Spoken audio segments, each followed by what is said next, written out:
1 কোটি টাকা আছে, একটা 1.5 কোটি টাকা আছে। 1 কোটি টাকা দামের গরু একটা স্বপ্ন। 1.5 কোটি মানে তো অনেক এক্সপেন্সিভ। বাংলাদেশে এত বড় গরু দেখি নাই।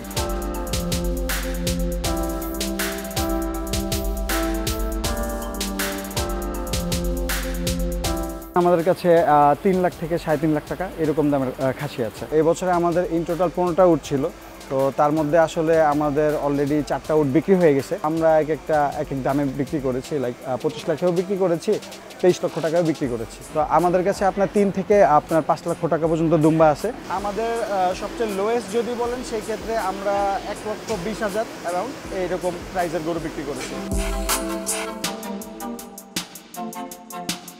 এই বছরে আমাদের আসলে অনেক বড় বড় গরু আছে, লাইক ব্রাহ্মণ আছে, সাইওয়াল ক্রস আছে, দেন সাইওয়াল সিন্ধি, আমাদের মীর কাদিমের হাসা, দেন দেশাল যেগুলো বলা হয়, নর্থ বেঙ্গল গ্রে।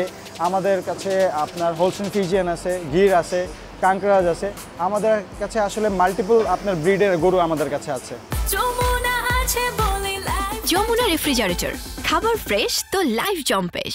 60%-এর মতন গরু বিক্রি হয়ে গেছে। সবচেয়ে দামি যদি গরু বলেন সেক্ষেত্রে আমাদের সুলতান, টেক্সাসের সুলতান যেটা ছিল, যেটা আমাদের আস্কিং প্রাইস ছিল 1.5 কোটি টাকা, ওইটা আমাদের আলহামদুলিল্লাহ সোল্ড আউট। দেন আমাদের আরেকটা ব্রাহ্মণ গরু ছিল, সেটা হলো মিস্টার V8 নোবেল 962/7, আলহামদুলিল্লাহ ও সোল্ড, ওকেও আমরা 1 কোটি টাকায় বিক্রি করেছি। এবং এছাড়া আমাদের একটা গরু আছে যেটা হলো VL, ওকেও আলহামদুলিল্লাহ আমরা সেল করেছি, ওকে আমরা 60 লক্ষ টাকায় সেল করছি। এবং এছাড়া যদি বলেন বাংলাদেশের সবচেয়ে বড় শাহিওয়াল ক্রস হাল্ক, ওকে আমরা বিক্রি করেছিল 32 লক্ষ টাকায়, ওর লাইভ ওয়েট ছিল 1200 কেজি প্লাস।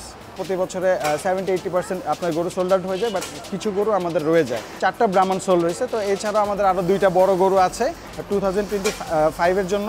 তো যদি কেউ নিতে চায় সেক্ষেত্রে আমরা অবশ্যই বিক্রি করব। তবে আনুমানিক রেঞ্জ 1 কোটি টাকার আশেপাশে এরকম হবে, বা একটু কম বা একটু বেশি হতে পারে। গরু যেগুলো আসছে এগুলো সবগুলোর আপনার গায়ের মধ্যে যে সিল, একবারে খোদাই করা যে সিল আছে, এই সিলটা আপনারা যদি নেটে সার্চ দেন, এটা কোন রেঞ্জে ছিল, এটা জন্ম কয় তারিখে বা কত সালে, এবং ওদের বাবাকে ছিল, দাদাকে ছিল, ইত্যাদি ইত্যাদি, ওদের লাইক আপনার 100 বছরের আপনার পুরো পেডিগ্রিও পাবেন। আমাদের দেশে আসলে পেডিগ্রির আপনার প্র্যাকটিসিংটা কম।